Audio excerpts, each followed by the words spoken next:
Maiden and the actor had to be admitted to AIIMS after he collapsed in the gym. Let's quickly go across to Anshul. Anshul, if you could tell us about how Raju Srivastav's health had been suffering in the past couple of months, especially since August. So yes, I'll like to recap for our viewers that it was on August 10th that when Raju Srivastav collapsed in a gym while on a treadmill, and he complained of chest pain on that day, and since then he has been admitted to AIIMS. After that, we have heard many reports that how he actually slipped into a coma, where his body and the brain was stopped responding initially for a few days. It was at that time when the Prime Minister of the country and the Chief Minister Yogi Adityanath actually spoke to the official in AIIMS and said that the best treatment should be given to Raju Srivastav, and since then he has constantly being admitted in AIIMS. Just a few days ago we heard, in fact his family came out and said that there is some improvement that has happened in his health over the last few days. In fact, he had started responding to the medications of the doctors, but yes, from the last 3 days, the news came out that he had some very high fever, and that fever was, the doctors were not able to remove the fever even after giving heavy doses of antibiotics to him. So that fever has eventually today resulted in the death of Raju Srivastav at 10:20 a.m. He took his last breath, is what we have been told by sources within the AIIMS. His family members are currently inside the hospital.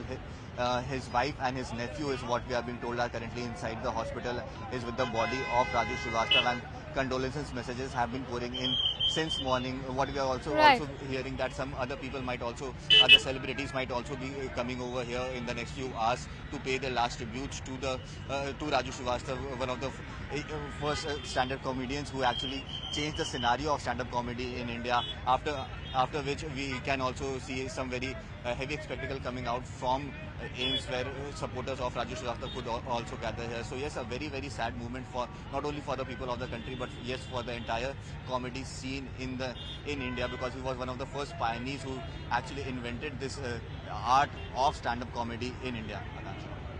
Right. Also, Anshul, if you could throw some light on where was Raju Srivastav exactly at the time of his demise? Was he in AIIMS or was he in his residence when he passed away? Has there been any official statement from the authorities at AIIMS? So yes, he has been in AIIMS continuously since August 10. He has been on the ventilator continuously since August 10. He wasn't removed from the ventilator even after he showed some recovery. He still wasn't removed from the ventilator because his health, although became stable, but yes, the condition was really very critical, and that is the reason why he wasn't removed from the ventilator. And over the last 3 days, his health deteriorated. He caught a very high fever, after which today the news came that he has taken his last breath at 10:20 a.m. this morning today. Right, Anshul, I'm going to request you to stay with us. In the meantime, let me also quickly go across to Mihir Trivedi, who's joining us live from Mumbai. Mihir, if you could take us through what has been the reaction of Mumbaikars, especially all the members of the film industry. Remember, he's played some he's made some huge, massive contribution. What are the kind of reactions that are pouring in terms of condolences? Undoubtedly, Raju Srivastav has made tremendous contribution to the entertainment industry, and especially the comedy circuit, where it was the likes of Raju Srivastav and other comedians who, in a sense, revived this entire comedy scenario in India by reality shows like several where he participated. Got his foothold and immortalized for several reasons because of his performances, and that is one of the key aspects of Raju Srivastav, why he's loved so much by people across the country and across the globe. He was somebody who struggled his way out and got the success he deserved, got his dues. He did several roles in films in the Hindi film industry also, where he was recognized and shares tremendous goodwill. At this point, the entire entertainment industry is in shock. Yes, there were concerns around his health. And one could see that he was in the hospital for over a month, struggling to get his health in place. But it is a sad news for the industry, and everybody is mourning at this point. We are seeing some reactions pouring in on social media. which clearly states what sort of contribution Raju Srivastav had. He was also an idol for many upcoming strugglers in the industry because his journey in a sense is quite eventful, as well as he's reached that kind of level coming from a small town, getting a foothold in the entertainment industry, struggling his days through in the Hindi film industry, and then finally finding himself on the comedy circuit and really owning it in every way. Raju Srivastav has created several characters through his skits and performances which are absolutely memorable, and that's why we are seeing that kind of outpour on social media. Absolutely. Mihir, it's very heartwarming that you mentioned that Raju Srivastav has been a self-made, he was a self-made figure. You spoke about his comedy as well and how he struggled from a small town like Kanpur and made it to an industry which, you know, unfortunately is pretty notorious for being an nepotistic industry. But here's a man who comes all the way from Kanpur, creates a name for himself and takes his comedy beyond the entertainment industry. He also, in fact, uses his comedy to make political statements. I'd like you to give me a word on how he grew as an actor, as a stand-up comedian, and how he used comedy as a tool to make a political statement. Absolutely. So Raju Srivastav, the focus or the limelight on Raju Srivastav came when he participated in the Great Indian Laughter Challenge. That's where people could really spot this talented person who not only could make people laugh, but also through the satirical skits and performances that he really delivered, could send a very subtle message on several social issues and issues which were pertaining to his particular, growing up. He comes from a small town where there are several issues. Apart from that, there are several issues which impact the common man. He really very well assimilated it in his performances, in the scripts that he performed, the characters that he created. In fact, Gajodhar was one character which is really memorable, and that really identifies. मैं उनके साथ चलता रहता था, कभी मेरे साथ वो हेलीकॉप्टर पे यात्रा करते थे और ऊपर से देख के कुछ ऐसी बातें कह देते थे कि बरबस हंसी आ जाती।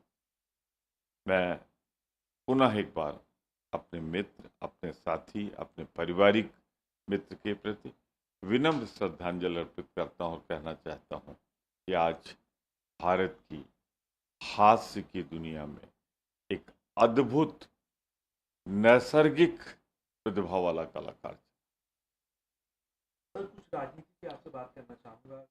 All right, let's quickly go across to Anshul, who's currently stationed outside AIIMS. Anshul, we are only, so far we've seen quite a few political reactions that have come in. We just heard what veteran leader of the Congress party,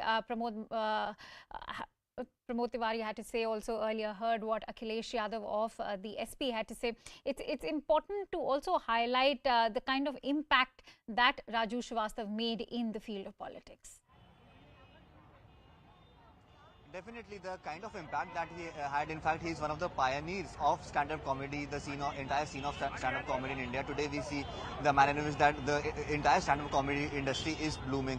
But yes, Raju Srivastav, Sunil Pal, these were the people who were the pioneers of stand-up comedy in India, and that is why he's held in such a high regard, not only across comedians but also across political leaders as well as celebrities as well. Initially, as Mihir was pointing out, Raju Srivastav came into the limelight when he won several reality shows, after which we saw that he did a spate of shows not only on television but also in real time, and that is from where he gained his popularity, after which he also worked in many movies, many comedy movies, and the kind of characters that he created have definitely left a lot of impact. We're going to discuss all those characters. Anshul, I'm sorry to interrupt you right now. I'm also joined in by yet another comedian, Mubin, who's also joining us on this broadcast. Mubin, what are the kind of memories that you share of the late Raju Srivastav, and what is your take on the kind of comedy that he practiced? Because of course it connected with the hearts of the common man. The characters that he played, like Gajodhar, still are going to be immortalized. बिल्कुल, बहुत सारी यादें हैं राजू भाई के साथ। काफ़ी काफ़ी काम किया है। स्टेज लाइव शोज़ जो होते हैं, लाइव शोज़ में राजू भाई का कोई जवाब नहीं था। बहुत ही अच्छा परफ़ॉर्म करते थे और जिस तरह से वो आम लोगों को कनेक्ट करते थे, वो मतलब हर कोई उनसे कनेक्ट कर पाता था। इतना अच्छा कंटेंट होता था उनका। तो ये बड़ा शॉकिंग है ये, और बस हम तो यही दुआ कर रहे थे सब कि जल्दी से राजू भाई वापस आ जाएँ, लेकिन ये इस तरह का होगा, ये बिल्कुल अंदाज़ा नहीं था। जी, मुबीन, बहुत से कॉमेडियंस होते हैं, कुछ सोशल लैंडस्केप पे अपनी कमेंट्री करते हैं और कुछ बहुत ही उम्दा कॉमेडी करते हैं जो कि पॉलिटिक्स को लेके एक बहुत ही मतलब अभी हमने प्रमोद तिवारी को भी सुना, वो क्या कह रहे थे, वो कह रहे थे कि जब भी वो मेरे साथ रहते थे कुछ ना कुछ ऐसा कमेंट पास कर देते थे जिससे बिल्कुल बहुत हंसी आ जाती थी। Alright, we are also getting a reaction from Uttar Pradesh. ईश्वर उन्हें सदगति प्रदान करे, यही प्रार्थना करता हूँ। Right, Mubin. So there you heard what UP CM Yogi Adityanath had to say. He's just conveyed his condolences. Mubin, ये एक अलग बात है कि सिर्फ फिल्म फ्रेटर्निटी से ही नहीं बल्कि इंडिया के पूरे political landscape, specially Uttar Pradesh, चाहे वो कांग्रेस हो, समाजवादी पार्टी हो, आज हमने अपने योगी उत्तर प्रदेश के सीएम को भी सुना उनके कंडोलेंसेस कन्वे करते हुए। तो ये कैसे एक ऐसे कॉमेडियन थे जिन्होंने पूरी उत्तर प्रदेश की पॉलिटिक्स को जोड़ के रखा हुआ था? बिल्कुल, बिल्कुल, मतलब उनका जो कंटेंट होता था वो हर बात पे, हर टॉपिक पे, हर मौजू पे बात कर लेते थे, कॉमेडी कर लेते थे। वो खड़े होते हैं तो उनके पास हर तरह से, मतलब एक बूढ़ी औरत से मुबीन, लेकर एक प्लीज बच्चे। Stay with me, let's listen into what Raju Srivastava Uttar Pradesh film Vikas Parishad के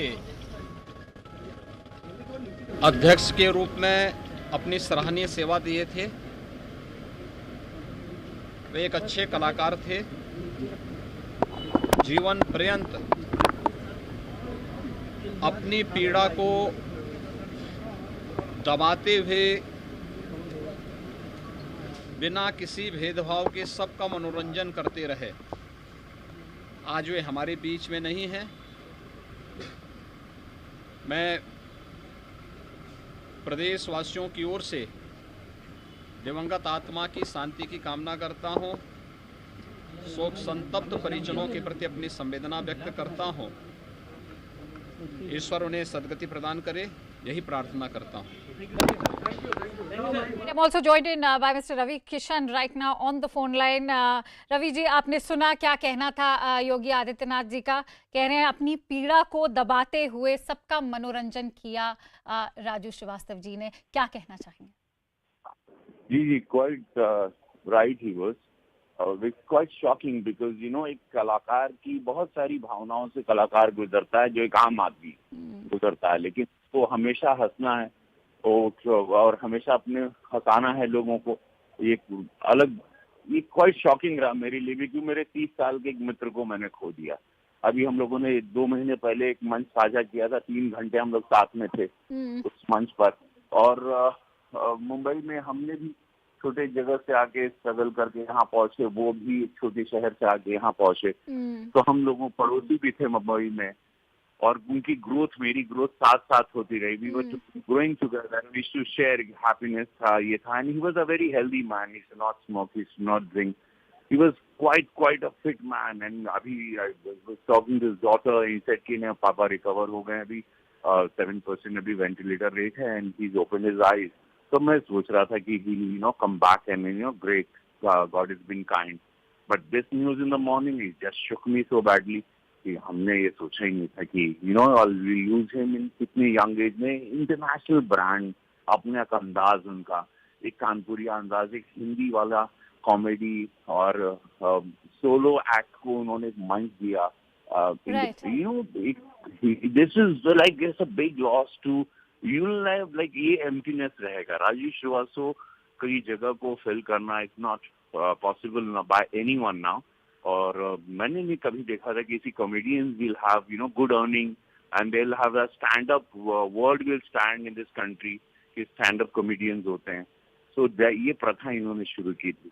You're absolutely right, Ravi. The fact that, you know, there was a ray of hope when there was news trickling in of a possible recovery, and the fact that today we are learning of his demise has completely been a heartbreaking news. Having said that, you mentioned that, you know, this is someone who made it all the way from Kanpur, struggled as have you. So how do you see that struggle? How would you rate him as a stalwart of the comedy, a self-made man in an industry which unfortunately has been reputed for being nepotistic? See, struggle is never easy. Struggle is always a struggle, and struggle when those days there were no channels, only Doordarshan was there. The struggle was very hard. Surviving in Mumbai is an expensive city, so definitely those days are there. But he fought, and he was fighter. So because he was coming from the soil where he was fighting, and he made it. So end of the day, I salute him, and I really feel very, very sorry, and I don't know how I'm going to face his family, because I know he was very close to his daughter, especially his wife, and he was a family man. So that emptiness, I'm speechless right now. So, but yeah, you can just pray for him, and this is what destiny, how nature takes away his own things, and suddenly takes you to give you the shock and surprise. You know. Also, Ravi, I think this is a question that you will be really able to answer.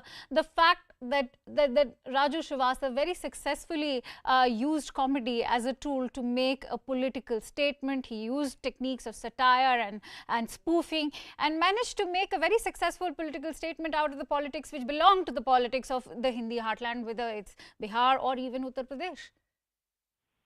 That was the beauty. See, that was the art where he used to do act front of those leaders also, and they are sitting on the same stage.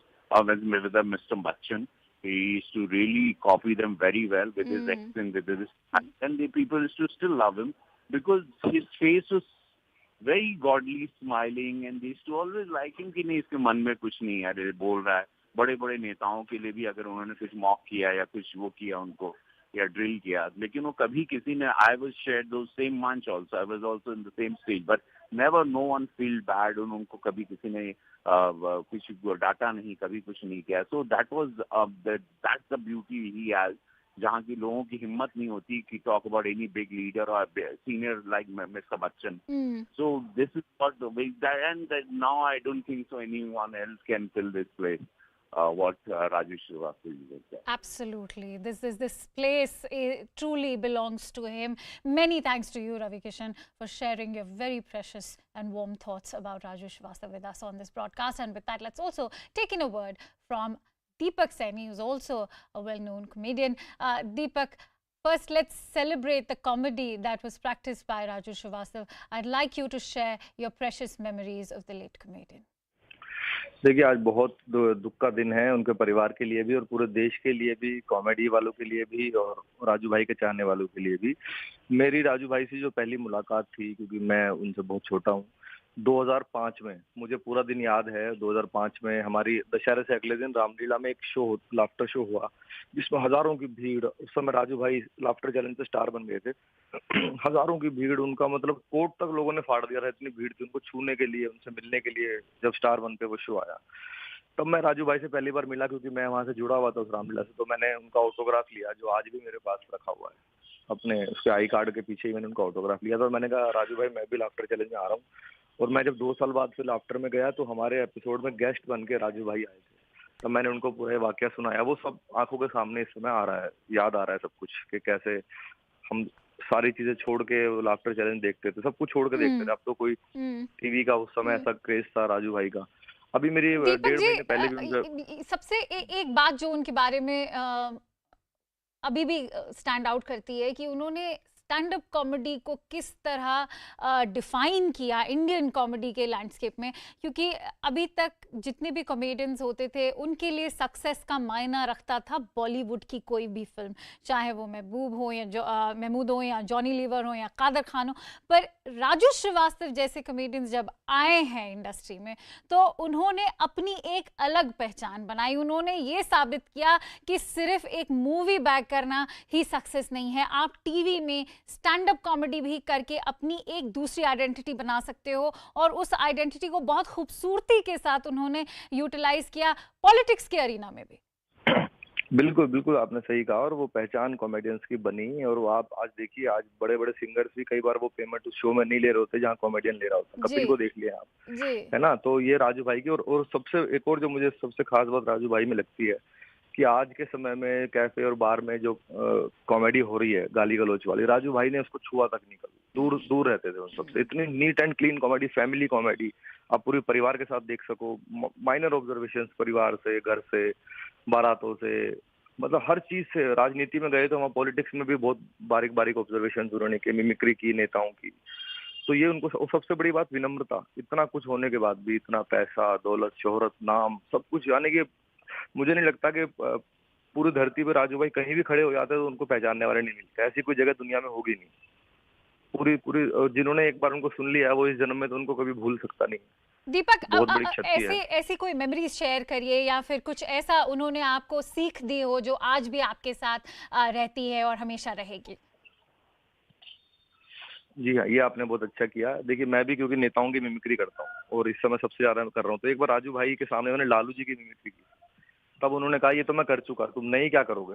तब मुझे ये मिला कि यार बात तो ठीक है, जो चीज हो चुकी है वो हम क्यों करें, नहीं करो। तो फिर मैंने नया करना Alright, शुरू किया। Deepak, उसके stay बाद with उनका us. Let's also listen into what Manoj Tiwari. एक राष्ट्रवादी व्यक्ति, हमेशा दूसरों की खुशी में अपनी खुशी देखने वाला राजू श्रीवास्तव भैया नहीं रहा। मुझे पता है ये समाचार देश में बहुत लोगों को व्यथित करेगा, मगर हम सभी जानते हैं काफी दिनों से वो अस्पताल में जीवन और मौत से जूझ रहे थे। बहुत कोशिशें की गईं, लेकिन हम उन्हें बचाने में असफल रहे। मैं प्रार्थना करता हूं प्रभु से कि राजू भाई को अपने श्री चरणों में स्थान दें और उनके जितने चहेते हैं उन सभी लोगों को ये दुख बर्दाश्त करने की शक्ति दें।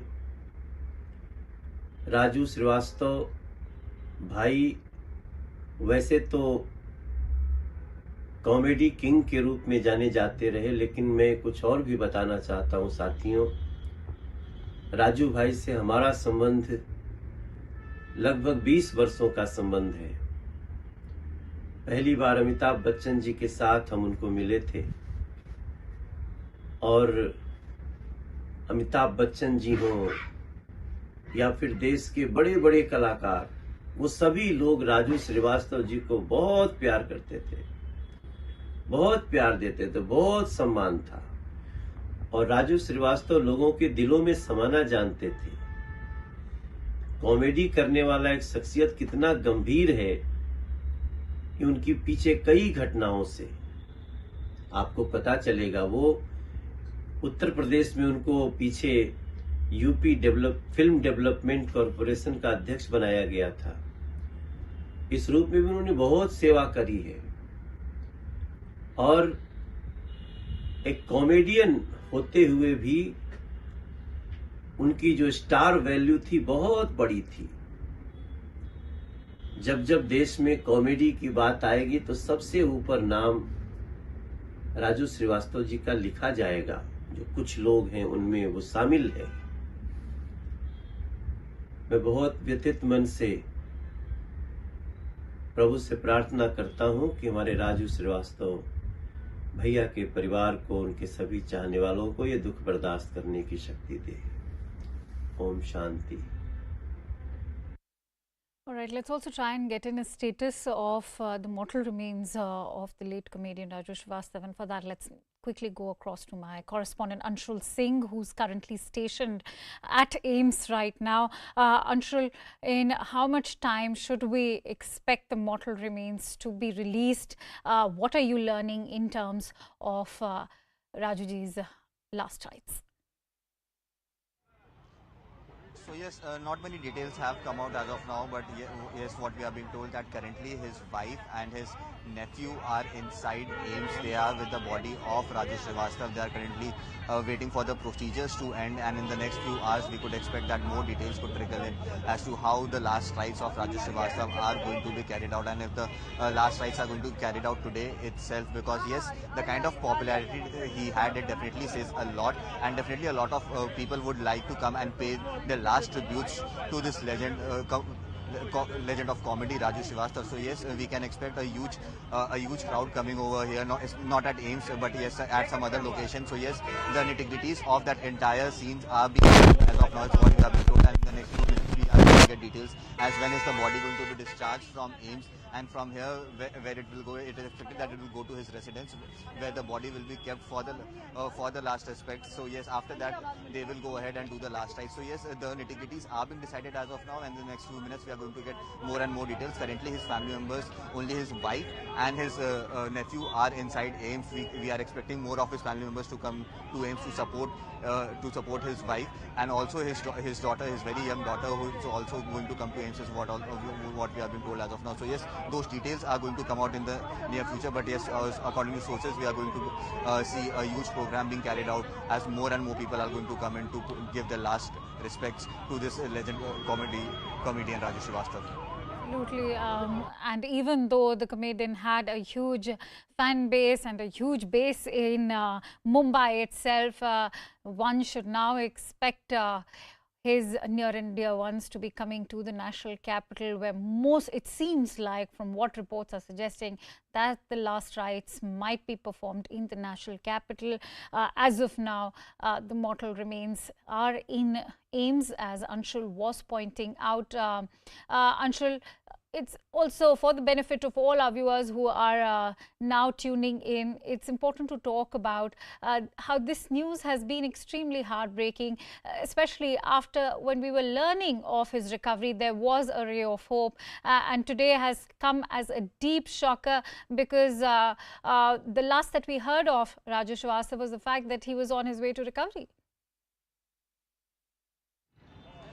That's right. So yes, just a few weeks ago, the news came out that Raju Srivastava has actually responded to the medication of the doctors, and in fact, he has shown some movement as well. In fact, his daughter also came on record and said that her dad has opened his eyes. So yes, he was on this path of recovery, and since this news has came in today morning, this has absolutely shocked everyone, because remember, people were expecting that Raju Srivastava, after even staying on ventilator for more than a month, he could still recover from there and get back to what he was doing, get back to his gym, because he was a gym fanatic, is what we have been told, that he really used to like to work out in gyms for long and long hours. So yes, people were expecting that he would come back, go back to the gym, go back on the stage, make people laugh, spread happiness in this universe. But yes, Raju Srivastav's news coming this morning has definitely shocked each and everyone, especially the family members. They were also not expecting something like this to happen. It was just 3 days ago that Raju Srivastav had gathered some sort of fever, and that is the reason why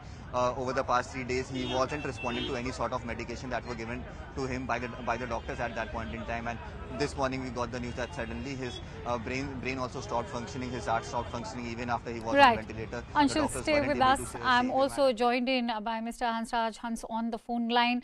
क्या कहना चाहेंगे आज इस अत्यंत ही दुखद निधन के लिए, और आपकी क्या मेमोरीज रही हैं राजू श्रीवास्तव जी की?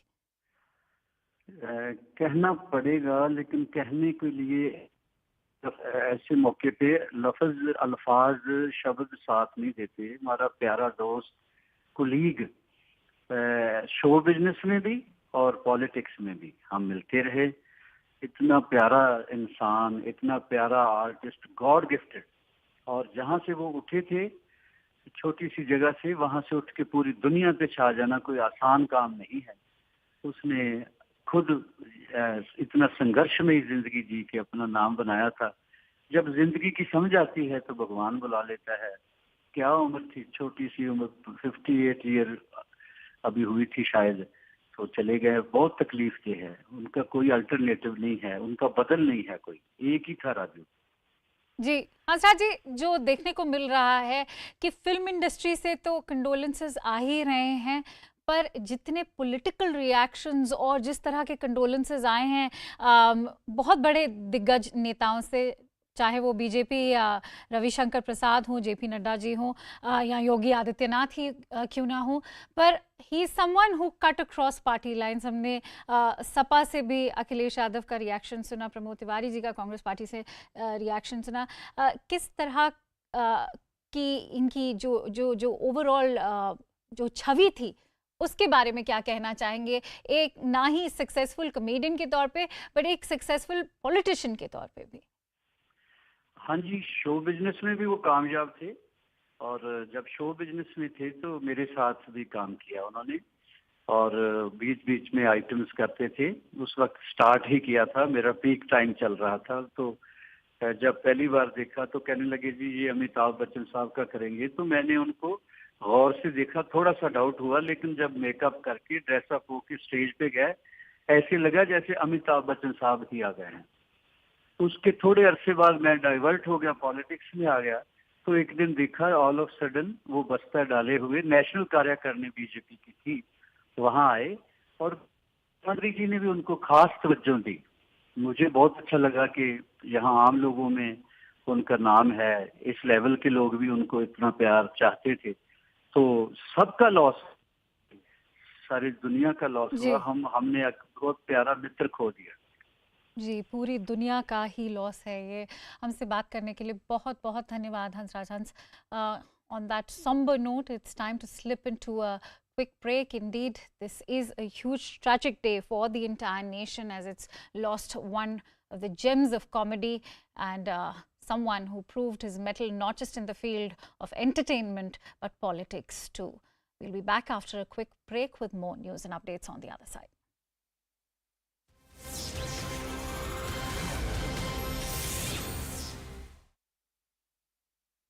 Shocking video has emerged of a group of women mercilessly thrashing a man outside the airport in Raipur. The angry woman kept slapping the man, punching him and even thrashing him with a belt. They even tore the man's shirt when he tried to flee from them. The entire incident was allegedly over a monetary dispute. The man, who claims to be a taxi driver for a travel company, alleges that he didn't get paid for the months of May and June. When he went to the travel agency's office at the airport, he claims that the employees started misbehaving with him. The taxi driver alleges that when he asked for the manager's number, the female employees started thrashing him. There were massive protests in Jaipur today over the Lumpy virus, which has left more than 50,000 cattle dead in Rajasthan. Hundreds of BJP workers hit the streets protesting against the alleged government inaction over Lumpy virus. The protesters raised slogans while marching towards the state assembly. But they were soon stopped by the police, who had put up dozens of barricades. But that didn't deter the protesters. They clashed with the cops, jumped barricades and unleashed mayhem on the streets of Jaipur. कार्यकर्ता नीचे सतीश पुनी आना नहीं चाहते, लेकिन police कोशिश कर रही है कि उनको किसी तरीके से नीचे उतारा जाए। और यहाँ देखिए कि ये कोशिश की जा रही है, सतीश पुनिया को बिल्कुल नीचे उतार दिया गया।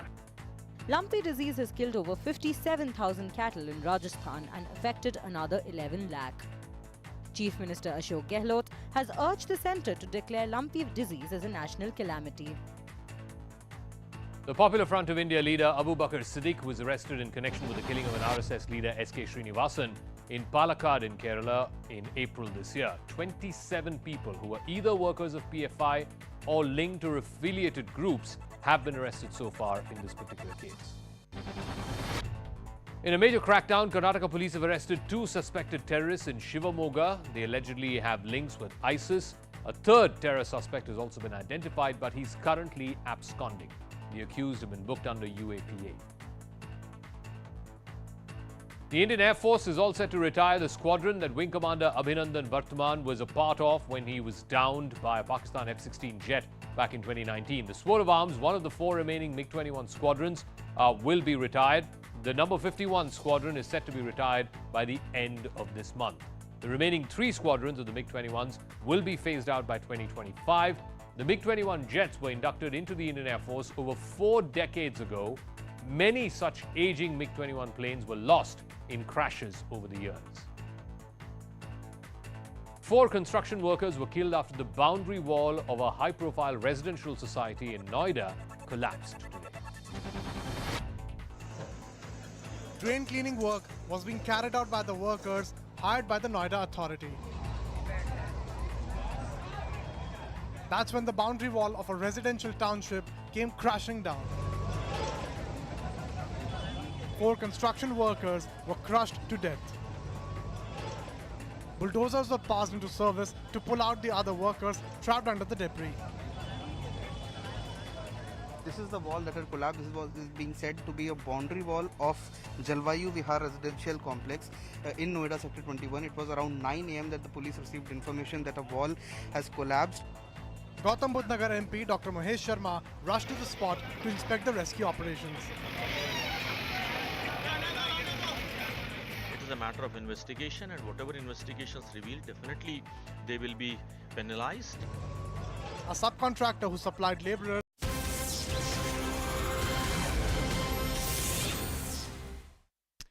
Welcome back. The nation has woken up to some heartbreaking news. Veteran comedian Raju Srivastav has passed away at the age of 58. His mortal remains are currently in AIIMS in Delhi, and in a short while from now we shall be learning of his last rites as well.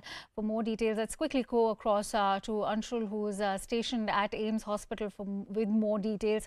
Anshul, what are you learning in terms of the last rites? Are any of the family members already present? You were mentioning that Raju Srivastav's daughter is expected to arrive at the hospital. Has she arrived yet? So not as of now. None of the family members have come because the family stays in Lucknow, and it is going to take some time from them to reach from Lucknow to Delhi. So yes, in the next few hours we could expect some more family members to come in. But yes, the resident commissioner of Uttar Pradesh has just arrived at AIIMS. He has gone inside to meet with the family members of Raju Srivastav, and in that meeting where he will pay his condolences to Raju Srivastav, and also will stand in support with the family of Raju Srivastav. He's also going to make a plan of how the last rites are going to be carried out. In fact, going to ask the family if they want to carry out the last rites over here in Delhi or in their native place, which is a few kilometers away from Lucknow, nearby in the Kanpur district as well. So yes, those details will be discussed, and those details will come out in the next few minutes. So yes, we are going to get a list of the entire program that is going to be carried out, because yes, millions of fans of Raju Srivastav who are just getting the news that they have lost him, they are not going to see him ever again in a live show or on the television set sitting in the drawing room. So yes, this is going to leave a lot of impact, and many people are expected to come to his last rites to pay the last tributes to Raju Srivastav today. Right. Thank you, Anshul, for bringing in all those details.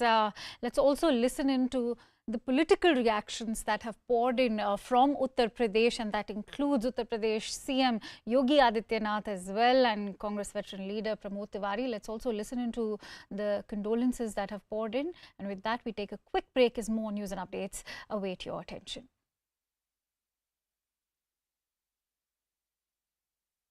अध्यक्ष के रूप में अपनी सराहनीय सेवा दिए थे। वे एक अच्छे कलाकार थे। जीवन पर्यंत अपनी पीड़ा को दबाते हुए बिना किसी भेदभाव के सबका मनोरंजन करते रहे। आज वे हमारे बीच में नहीं हैं। मैं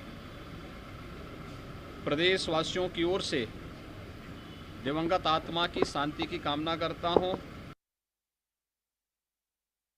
मेरा व्यक्तिगत बहुत ही पारिवारिक आत्मीय संबंध था।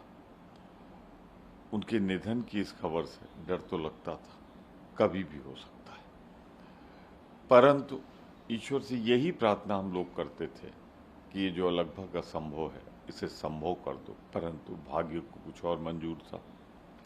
मैं अपनी ओर से, अपने भारतीय राष्ट्रीय कांग्रेस की ओर से विनम्र श्रद्धांजलि अर्पित करता हूं।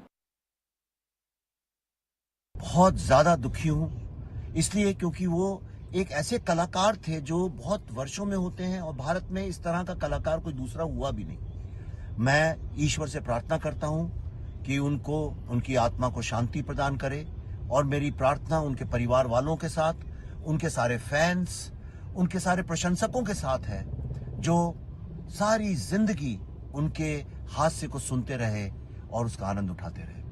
ओम शांति। राजू श्रीवास्तव लोगों के दिलों में समाना जानते थे। कॉमेडी करने वाला एक शख्सियत कितना गंभीर है कि उनके पीछे कई घटनाओं से आपको पता चलेगा। जब जब देश में कॉमेडी की बात आएगी तो सबसे ऊपर नाम राजू श्रीवास्तव जी का लिखा जाएगा। जो कुछ लोग हैं उनमें वो शामिल है। मैं बहुत व्यथित मन से प्रभु से प्रार्थना करता हूं कि हमारे राजू श्रीवास्तव भैया के परिवार को, उनके सभी चाहने वालों को ये दुख बर्दाश्त करने की शक्ति दे। More details. Let's quickly go back to Anshul, who is at AIIMS right now. Anshul, we are hearing the kind of reactions, and these are, the condolences that are pouring in are not just from the entertainment industry, but he was a figure, someone who actually cut across party lines. We've seen reactions come in from the Bharatiya Janata Party, from the Congress, from the Sapa. He's somebody who actually, was very close to people, not just in the entertainment fraternity, but also from the field of politics.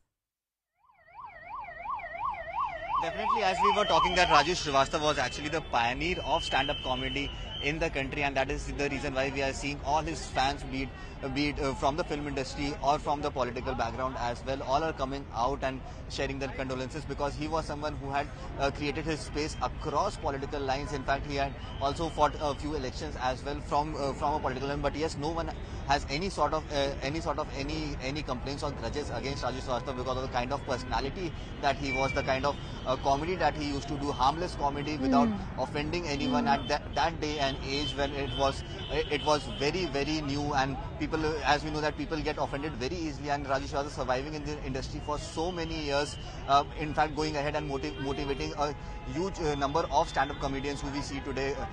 The kind of scope that has widened in stand-up comedy, the initial pioneer was people like Raju Srivastav and Sunil Pal.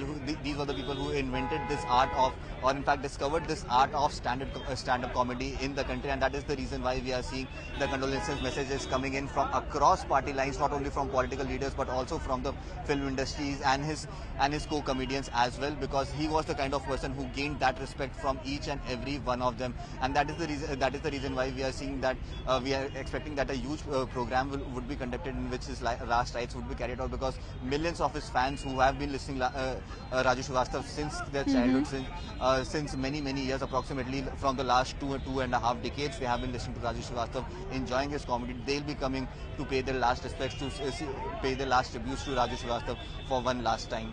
It's only but fair for all those fans who've truly loved and held the late comedian so dear. We'll keep coming back to you, Anshul, as and when more details emerge for all the viewers who are tuned in to this broadcast right now. It's important to inform all of them that the family is still in Lucknow, as Anshul was pointing out, and in a short while from now, they should be arriving at AIIMS, where the mortal remains of the late comedian are still present. And with that, it's time to move into a quick break as more news and updates follow.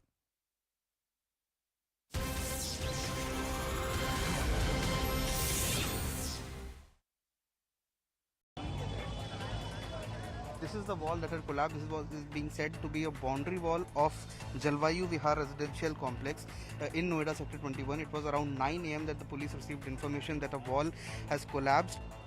Gautam Budh Nagar MP Dr. Mahesh Sharma rushed to the spot to inspect the rescue operations. It is a matter of investigation, and whatever investigations reveal, definitely they will be penalized. A subcontractor who supplied labourers was later detained in connection with the wall collapse.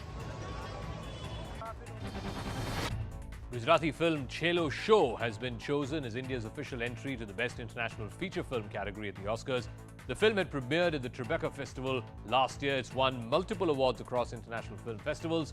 Chelo Show beat the Kashmir Files as well as RRR in the race for the Oscars. This viral video shows shocking treatment meted out to kabaddi players in Saharanpur in Uttar Pradesh. The kabaddi players were served food from different vessels placed near a row of urinals in a toilet. The video was shot by a few players during an under-17 state-level kabaddi tournament for girls in Saharanpur. The camera first shows the urinals and wash basins and then pans to the players taking their food, stepping out of the toilet. Union Sports Minister Anurag Thakur promised strict action against the accused contractor and officials.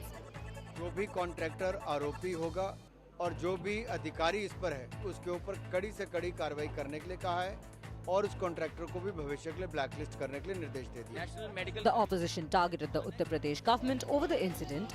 बताओ आज के समय पर कौन toilet में खाना खाएगा? ये सरकार की incompetent सरकार है।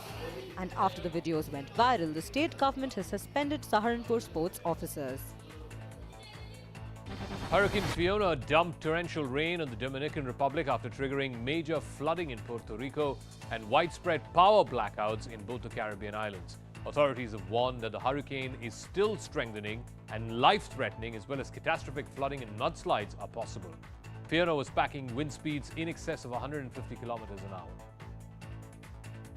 A major earthquake struck Mexico, killing 2 people and damaging more than 200 buildings. U.S. officials issued a tsunami warning for parts of Mexico's western coastline. Incidentally, the 7.5 earthquake struck western Mexico on the anniversary of 2 earlier devastating earthquakes which killed thousands of people. China has responded to Joe Biden's claim that the U.S. will defend Taiwan in case of an armed attack.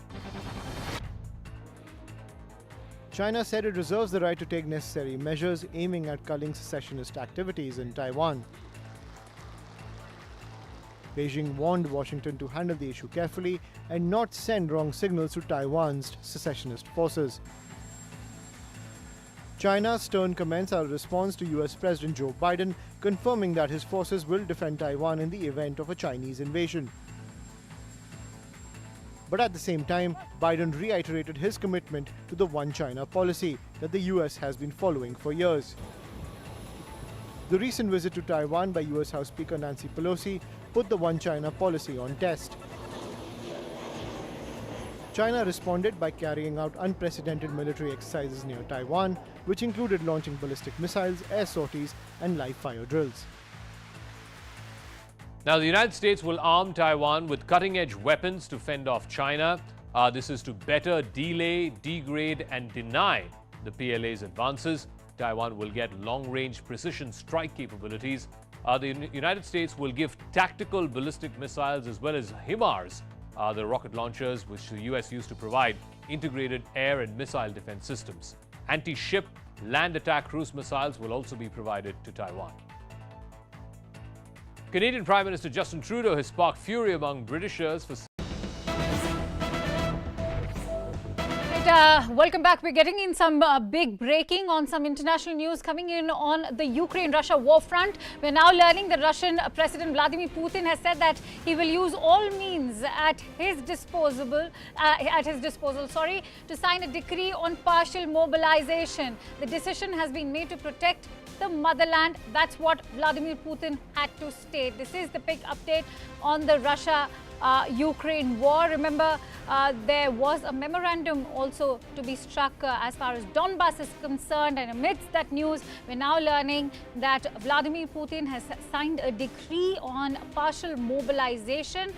He has stated that this is a decision made to protect the motherland, and he's also reportedly stated that he's all set to sign the decree to increase the size of the Russian armed forces. The order is to also increase personnel from 1.9 to 2.4 million. And this comes as the war in Ukraine has entered the 7th month of war. Remember, there was a ray of hope when Putin had suggested at the recently held SCO to Prime Minister Modi that he wants the war to end. But this recent signature of the decree clearly shows that Russia is in no mood to back down. And in fact, he is going to be mobilizing greater forces and sending them to the war in Ukraine. For more details, I'm joined in by our international news correspondent Abhishek Jha on the phone line. Abhishek, if you could take us through the details of this decree.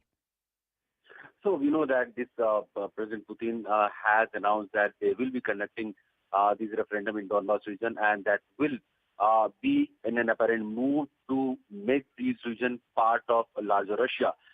And in that context, it has become really important what Putin has said. And he has said that this is, in fact, in a way to protect the sovereignty and motherland, Russia.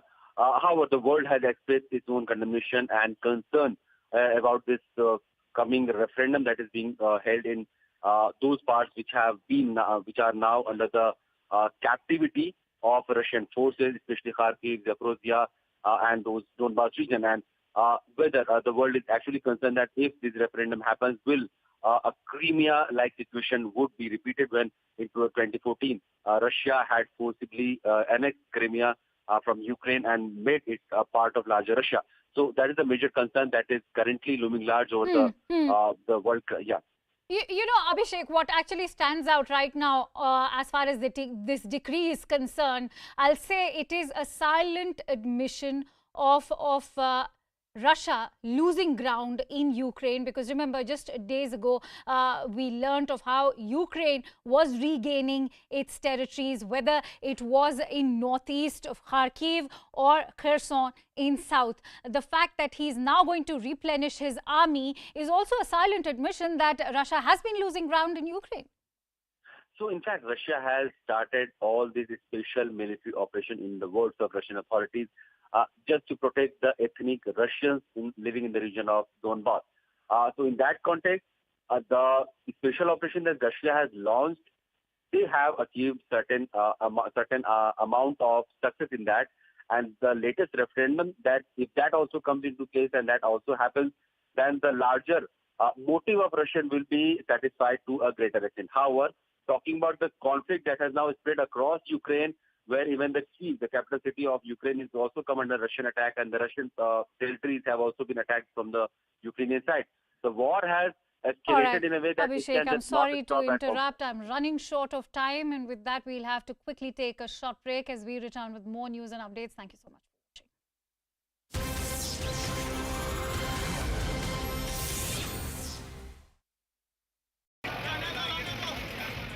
A matter of investigation, and whatever investigations reveal, definitely they will be penalized.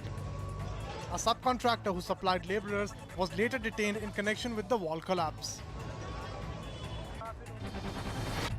Gujarati film Chelo Show has been chosen as India's official entry to the Best International Feature Film category at the Oscars.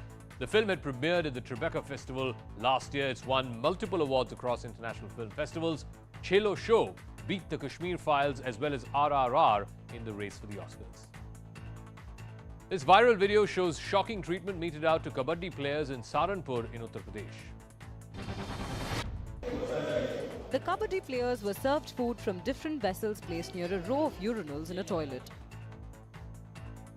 The video was shot by a few players during an under-17 state-level kabaddi tournament for girls in Saharanpur. The camera first shows the urinals and wash basins and then pans to the players taking their food, stepping out of the toilet. Union Sports Minister Anurag Thakur promised strict action against the accused contractor and officials. जो भी contractor आरोपी होगा और जो भी अधिकारी इस पर है, उसके ऊपर कड़ी से कड़ी कार्रवाई करने के लिए कहा है और उस कॉन्ट्रैक्टर को भी भविष्य के लिए ब्लैकलिस्ट करने के लिए निर्देश दे दिए। The opposition targeted the Uttar Pradesh government over the incident. बताओ आज के समय पर कौन टॉयलेट में खाना खाएगा? ये सरकार की incompetent सरकार है। And after the videos went viral, the state government has suspended Saharanpur sports officers.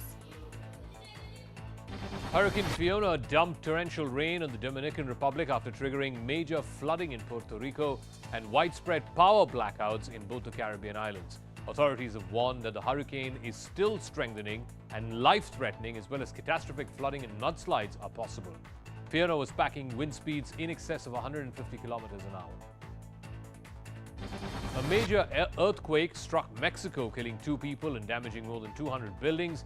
U.S. officials issued a tsunami warning for parts of Mexico's western coastline.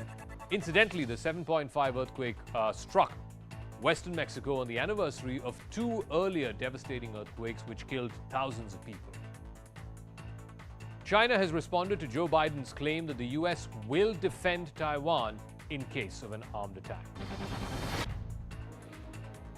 China said it reserves the right to take necessary measures aiming at culling secessionist activities in Taiwan. Beijing warned Washington to handle the issue carefully and not send wrong signals to Taiwan's secessionist forces.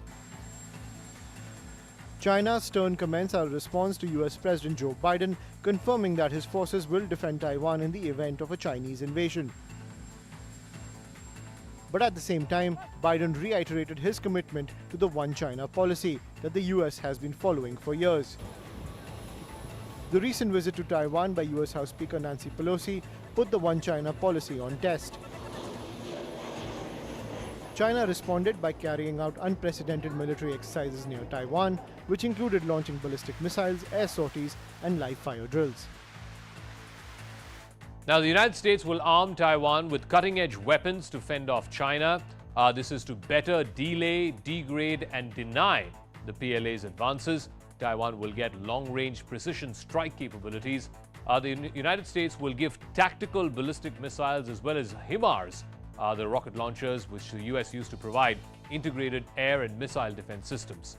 Anti-ship, land attack cruise missiles will also be provided to Taiwan. Canadian Prime Minister Justin Trudeau has sparked fury among Britishers for singing the Queen.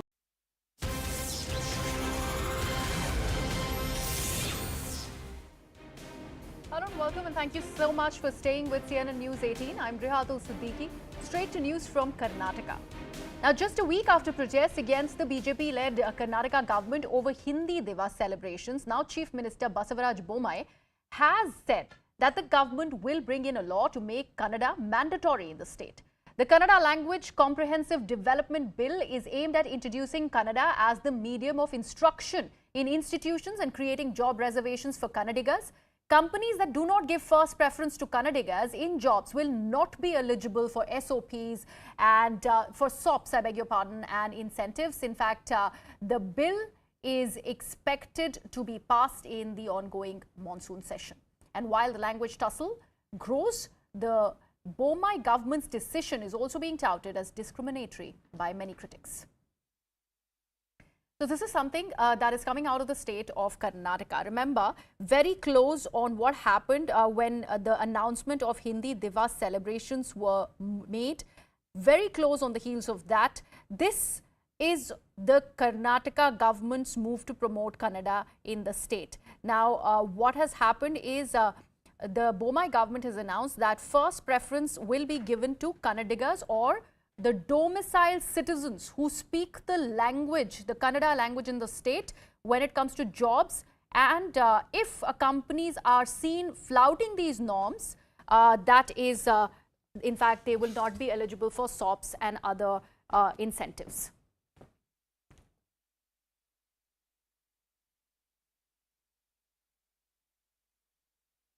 Now, let's take a look at Karnataka's Kannada push. Now, what this bill draft really says. Now, if you take a look at the bill draft, it proposes Kannada and the state's official language. This should be that. This is what the draft is actually saying. Now, all government orders should be in Kannada only. This is another proposal that has been made when it comes to this particular draft. And also nameplates across the states should be in Kannada. That's another thing when it comes to this Kannada push, when it comes to the state of Karnataka. This is what is being proposed in this particular bill. Also, emphasis has to be given to teaching functional Kannada. So teaching staff also will be taken into account as that, so that they can go ahead and teach functional Kannada. That is also something that has been emphasized upon. Authorities empowered to ensure implementation. That is also something that has been proposed when it comes to this particular bill draft that we have access. So an imposition there when it comes to Kannada. Also, corporates should not go ahead and prefer anything else but just Kannada. So my colleague Rohini Swami, who's brought us all the inputs which are to do with this particular bill that has been drafted, the proposed changes, is joining me on the broadcast. Rohini, the fact that, this is coming close on the heels of what we saw after the Hindi Divas celebrations in Karnataka. And of course, the BJP-led government in the state faced a lot of flack. So do you think in an attempt, and after what the chief minister in the state really said as a response to the flack, do you think it's coming close on the heels of that, and this push is also something to do with that? Yes, I'll take that part first of what you have raised. Yes, there was pushback when we saw about celebrating Hindi Divas, and especially we had seen a lot of protests that also took place. And it was at that time that the Karnataka Chief Minister, Mr. Basaraj Bommai, decided that he's going to announce about the bill that has been proposed and will be tabled. But more importantly, this bill is all about promoting Kannada, promoting Kannada culture and Kannadiga pride. Now, this has been part of the whole talk about Kannada pride and Kannadiga, and especially jobs preference to be given to Kannadigas is not a new one. But why this proposed bill is different is because it has more teeth. It has the legal framework around this bill has been made stronger. Let me quickly tell you that there was this whole debate about how Kannada should be introduced, not just in schools and educational institutions, in colleges as well, but also in the private sector. And the government sector, anyways, it is a part of the system. But they want to enforce it in a complete way. Now, why the private sector is because they found that preferences given to Kannadigas while recruiting them, especially in the government sector, the private sector does not do that. And that is why they felt that when a native Kannadiga or a person who's born and brought up in Karnataka, pays taxes, lives here, is a true Kannadiga, why shouldn't he or she be given preference? And that is why they feel that this push is very necessary. Now, the Kannada Development Authority, which is one of the bodies that drafted this particular proposed bill, is the chairman, Mr. T.S. Nagvarna, had a very detailed talk with me. And in that, he told me one thing which is very important, and that is about how industries who are setting up shop in Karnataka, they should also facilitate and support Kannada. And they also feel that all these years they have been doing it in a way which is very, where they have been telling them, but a lot of people have not been putting this together. Rather, they have given turned their heads away. And that is why they felt that such a stringent law is necessary. One, to provide first preference jobs to Kannadigas, especially in the job sector. Number two, that people who now have migrated to Karnataka and Bangalore, because Bangalore is the Silicon hub of the country, and I will refer to Bangalore as well, that when they come here, they should attempt to learn Kannada, speak Kannada. Reading and writing is additionally, but spoken Kannada is important. And that is why I request you to stay on with me, because I also have two guests who are joining us on the broadcast to take this discussion forward. Pigiri Nambiar, who is a political analyst, joins me. Also joining me is Mr. R.K. Upadhyay, who is a senior journalist. Mr. Upadhyay, I'll take this across to you first. What do you make of this proposed bill when it comes to the Karnataka government, considering it is in line with the Mahishi report of 1984? Well, periodically we have seen this Karnataka governments taking up these issues, but I mean, this time I think the push has been towards the jobs as well. See, I have no problem as far as the teaching of Kannada is concerned, promoting Kannada in general is concerned. I mean, if you are going to have in schools and colleges, the Kannada teaching must be made compulsory. Yes, I think that's a necessity, which Siddaramaiah government tried during its period, but it was not carried properly because so many of the ICSE schools and CBSE schools have not implemented it. And then if you want to have Kannada boards, that's fine. I think if you're going to have both Kannada and English in courts, I think that's fine. But when it comes to jobs, especially in the private sector, I think it will be a little problematic. So you cannot ask the private sector or the companies to prefer people who know only Kannada. See, their requirements are different. Yes. You cannot just say just people who know Kannada, you should prefer them. I don't think it will be constitutional. I don't think it will work in the court of law. It might get squashed if any such provision is made. You can do that with the government jobs. The government jobs, of course, the government has to function in Kannada, and naturally, if you give preference to people who have come through the Kannada medium, it's fine. But you cannot, dictate this to the private sector, and you can't tell the corporates that you give preference to people who know Kannada. Probably that will not work, and this is just, I think, the election gimmick. I mean, he's trying to push things that don't really work, but tell the people we have done our job. Okay. Mr. Narbiar, I'd like you to come in here. You know, why is it that this government likes to actually border on extremes? Earlier, there was ample flack that it received because of the Hindi Divas celebration, and now there is a clear push towards making Kannada the official language and the Kannada push. Why do you think that is?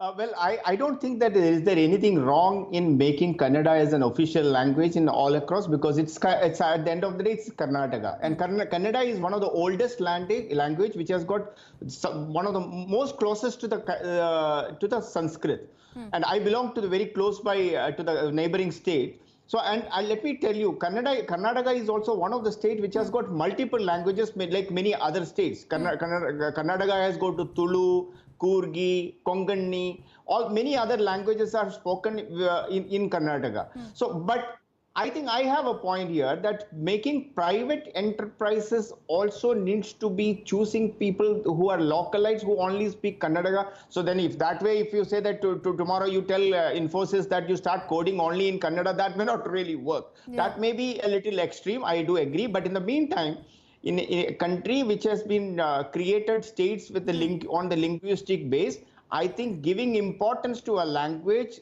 do make, and the regional pride or the language pride, the language is not just for the communication, it is also a culture. From that angle, I support this bill and this move. But going to an extreme that private companies, for an example, see, when we talk about the corporate sector, predominantly 80% of the corporates in Karnataka is limited to Bangalore. Maybe a little bit spilled over to Mysore and some of the other places. So I think making this kind of a move, saying that all the IT sector needs to go only to the Kannadiga, that might change the character and also the advantage what it is holding it today as a cosmopolitan culture, which is attracts everyone, accepts everyone, every kind of a language. That should not be going away. But in the meantime, I think regional pride, the importance of language, but Mr. and making it this as a bill very proposes penalties for private companies if they choose not to implement what is being proposed, so that it is more effective, and that's the reasoning that's been given by the state here. Then I think in that case, the government should also be able to provide. For an example, I have a branch office in Bangalore, and many of the people whom is from the localites, I may not be able to even hire. So the reason being, they may not carry that kind of quality or a capacity or a capability. So it's basically a corporate or a private sector always look at an individual from the point of view of his quality, as a resource, what it can bring to the table, not by his language or his religion or in something else. So I think let the private companies should be kept separate. Within the government, what they can do, making Kannada as an official language is a welcome move, but making this applicable to the corporates is going to make the advantage of what Karnataka is enjoying it today. In fact, Bangalore, for an example, is considered as a capital of South India because it has got an equal distance from all the major cities from the entire south, whether it is Hyderabad or to the Cochin or to the Coimbatore or Chennai, all of them. So I think I think that the move should not be taking the advantage of Karnataka or the Bangalore or the way the corporates and the world look at Karnataka as the IT capital. Okay. That should not be the move. But yes, it is important. The language should be kept as a strong, very strongly across. There is another fashion that a large number of new age people don't want their kids to learn Kannada, which is not right, because eventually then the character of the Mr. Nambia, that's a separate debate. Obviously, that's like a private choice also. But I would like to take the same question to you, Mr. Upadhyay. The fact that this government seems to be working on extremes. On the one hand, there was a push for Hindi. Now there is a push for Kannada. If we actually go back to 1984, the Mahishi report that was talking about, that proposed 100% reservation for people in central government jobs and also PSUs. However, pushing it to private sector, to private companies, don't you think this is just taking things a little too far? See, I think the Mahishi Committee report itself has been dumped for quite some time now. It is a very idealistic kind of a report, and which none of the governments have been able to implement it. And it's 40 years now since that report was submitted. Yeah. See, I think it's much better for the government to work on what is more practical. If you want to promote Kannada, if you want to see that Kannada as a language is promoted, you please do it in schools and colleges. See, right now it is not compulsory for anybody to be learning the language. I think there should be a distinction between teaching Kannada as a language and Kannada as a medium of instruction. So teaching Kannada as a language to everyone, every child who's studying in Karnataka is a must. That is what I feel, and that is what Siddaramaiah government tried, but very feeble attempt was made, and many of the schools have not implemented the government order, and they've gone scot-free. Why don't you insist that in every school, Kannada is taught as a language? After all, it's the language of the people of this state, and even Kannadigas. I mean, many of the Kannadiga families are distraught that their own children don't know the language properly. They cannot read. They cannot read some of the best literature that is available in Kannada. So make sure that Kannada as a language survives, Kannada as a language thrives, as a culture it thrives. But if you try to implement it in the jobs, I think that will be problematic. Because see, jobs cannot be given on the basis of proficiency in language. The jobs are given on the basis of merit. That includes so many other parameters. It's not just the language. And also, you feel, I mean, in a place like Bangalore, you have people from different domicile background. People who are Telugu speaking or Tamil speaking, but they also know Kannada very well. So are you going to discriminate against them? Are they Kannadigas or not? I mean, these are questions which can never be solved, in a clear-cut manner. Right. So that is why instead of attempting all this, Karnataka government should ensure that language thrives. Kannada is given a lot of importance in government communication. Yes, I think government orders should be in Kannada. The government notification should be in Kannada. You ensure that all the boards carry Kannada as a language in all the city. And this is the problem is only for Bangalore city. Outside Bangalore, Kannada is the language that people speak. So just to ensure that you make that the private sector also implemented, it is not going to work. I don't think it will work. All right, Mr. Upadhyay and Mr. Nambiar. In fact, Mr. Nambiar, your point of kids who do not even know the language, because here the definition of the word and who exactly makes for a Kannadiga is the fact that one person needs to have resided in Karnataka for not less than 15 years and should have actually studied the language till about standard 10. So that is also one thing that the draft says. So this would be a tricky situation when it comes to implementation for the government in the state. However, we leave it at that. Thank you so much for being a part of this conversation. I'd like to thank both my guests for joining me. Meanwhile, shifting focus to this next piece of breaking news that we are getting. Let's take a look. Now, this one is to do with the Ukraine-Russia war, and we're told that just hours after Vladimir Putin announced mobilization of Russian forces in Ukraine, the war-torn nation has accused the superpower of shelling at Zaporizhzhia nuclear plant. Now, this is a big development that is coming in from Ukraine, as Ukrainians now are accusing Russians of shelling at the Zaporizhzhia nuclear plant. Now, this could have detrimental impact. To actually get us more details on this big story, Abhishek Jha joins me on the broadcast. Abhishek, this would be very, very detrimental if true. Of course, and we know in the kind of advances that these Indian forces have made in the recent past that was going to rattle the Russian forces and this was surely going to invite more aggressive approach from the Russian side, and this has happened while the forces are moving into those regions which are largely in the Russian captivity.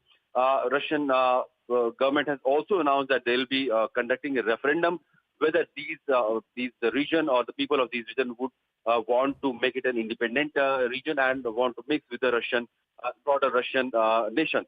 So that has actually caused worry at the global level. Also, we know that President Putin, who was supposed to address United Nations General Assembly, he has also surprisingly delayed his speech at the UNGA. We were supposed to discuss the issues or address the assembly last night only, but now it is believed that he will be addressing UNGA assembly tonight.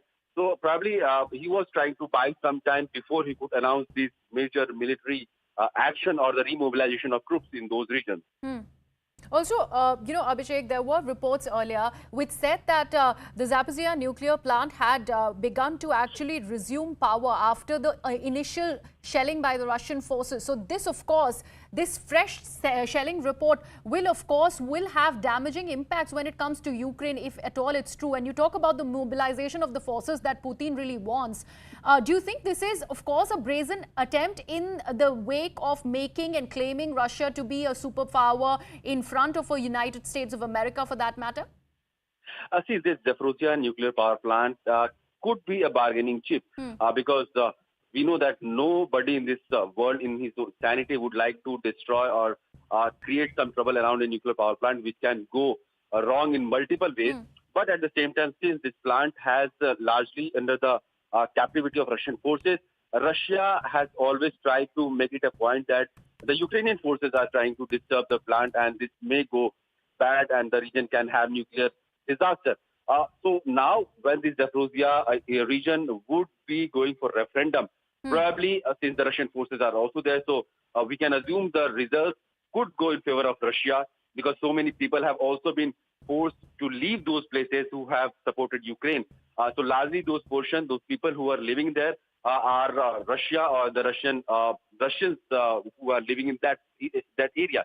That makes it really a smooth operation for the current Russian regime, that they can go march in those areas with their new strength and new troops, and they can conduct a referendum which can go very well in favor of Russia, and that may create a situation that was created way back in 2014 when Crimea was annexed from Ukraine and made a part of larger Russia. All right, Abhishek, thank you so much for joining us with all those details. Of course, just hours after Putin's announcement of mobilization of the Russian forces, we hear of this report. And this is claimed by the Ukrainians that there is fresh shelling at the Zaporizhzhia nuclear power plant. That is the word coming in from Ukraine.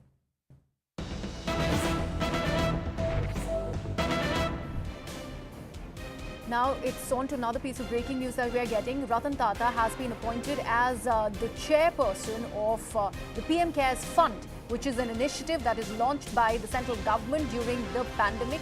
This is another big development, as Ratan Tata has been appointed as the chairman of the PM Cares Fund.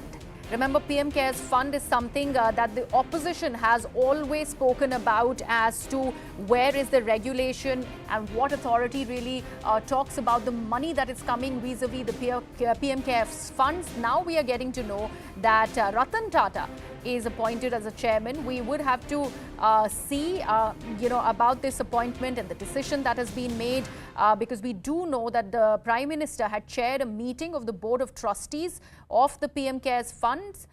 He also had lauded people's contributions, and after that meeting, this big announcement really has been made that Ratan Tata has been made the chairperson of the PM Cares funds.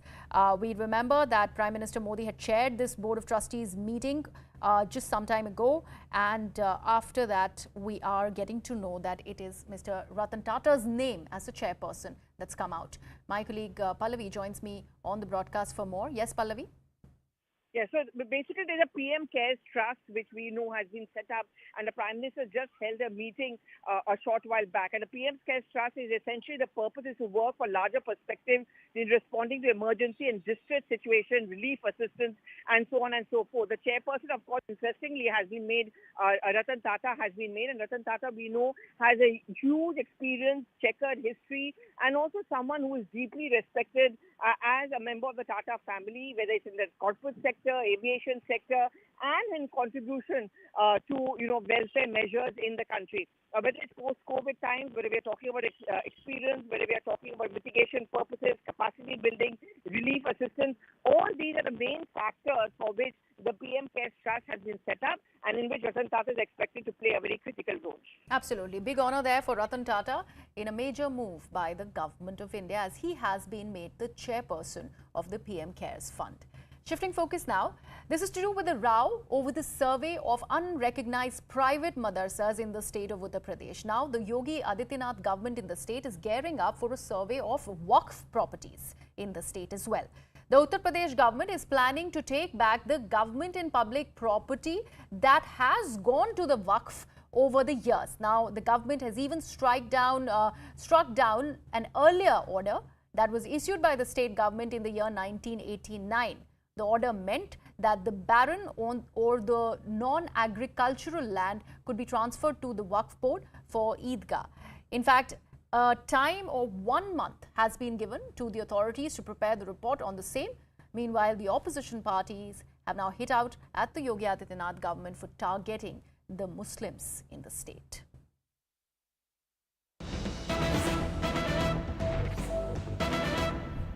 And let's get you the first major reaction from the Uttar Pradesh government on the Waqf properties.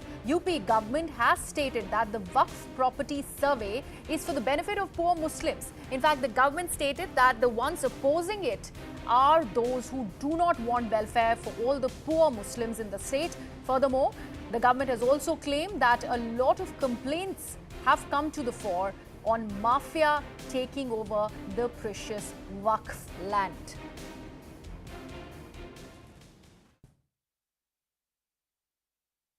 Waqf board की जो संपत्तियों को अवैध कब्जे में विशेष तौर से जो भूमाफिया किस्म के लोगों ने कब्जा करके रखा हुआ है, वह इसका विरोध कर रहे हैं। जो गरीब मुसलमान है वो तो इसकी प्रशंसा कर रहा है, जो उनका वोट लेकर के तुष्टीकरण की राजनीति कर रहे हैं वो इसका विरोध कर रहे हैं।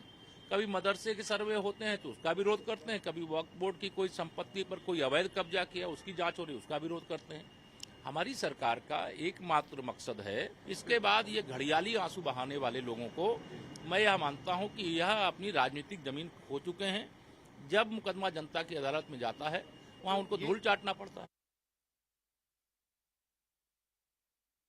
Uttar Pradesh, Keshav Prasad Maurya over there claiming that it is the mafias who are benefiting from the properties that have been assigned to the Waqf board, and because of which there needs to be a survey that is being done by the Uttar Pradesh government. He also claims that this is a move by the UP government that has been appreciated by the marginalized in the community. So there is no sort of disapproval when it comes to the poor people in the Muslim community who are actually welcoming the move. This is the word by the government in the state. However, this survey is very, very close on the heels of the unrecognized private madrasa surveys in the state of Uttar Pradesh, and this is coming in. Now the UP government is gearing up for the survey of Waqf properties as well in the state.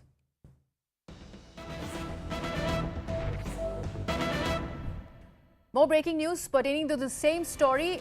CNN News 18 has managed to access the exclusive copy of the letter on Waqf property survey that is being accessed. We'll try to get you more details on what does this exclusive copy of the letter really say. This is a letter which is to do with the survey that has been announced by the Uttar Pradesh government as the government claims to crack the whip on certain Waqf properties. My colleague Pranshu, who has more details on the same story, is joining us. Pranshu, we've just heard what the Deputy Chief Minister has said about the Waqf survey. However, the larger question is what was already granted in the name of Waqf property, why take it back now? The timing, of course, is questionable. Yes, that's right. So in fact, the UP government has now made it very clear that it is going ahead with the survey of the Waqf properties, and in fact, the exclusive copy of that letter. And in fact, this letter is at least a week old. In fact, this letter has been released on 7th of this month, and it was kept under wraps. It was not disclosed by the government. What's surprising is that from 7th to this point in time, there was also not much of comments, much of alarm around this letter by the people of the Bharatiya Janata Party itself, by the ministers themselves. Now, when we have broken this story, we have accessed this letter. This letter clearly says that all those Waqf properties which is a public land, which was in fact a barren land or belonged to the Gram Panchayat land or to any urban corporation, on which now any of these Islamic places might be existing or operating. It might be a Qabristan, it might be a mosque, it might be an Eidgah. All such property should be identified. The government says that this is basically an attempt to ensure that no encroachment of this valuable land in the past or in the recent years has been done in the name of Waqf. What is more serious point here is that government has now made it very clear. In fact, Keshav Maurya clearly said, also other BJP leaders are saying that the government clearly now intends to take back this land in case it is proven that it has been illegally occupied, or it has been it's the public land, it's the government land, and has been reserved under the Waqf section. So clearly it is a new honestness as far as the politics of Uttar Pradesh is concerned. We have already seen that Akhilesh Yadav, who is generally silent, has for the first time strongly reacted on the survey issue, saying that it is nothing else but government's attempt to again polarize the state in the name of Hindu-Muslim conflict. Pranchu, just explain to our viewers, there must be some giveaway that led to the UP government to strike down the earlier 1989 order. These were properties that were already assigned to the Waqf board. Of course, there are claims that are being made about mafias really, taking stock of the entire property, or probably are in cahoots with certain organizations, because of which this survey has been done. But what led to this take back is the big question.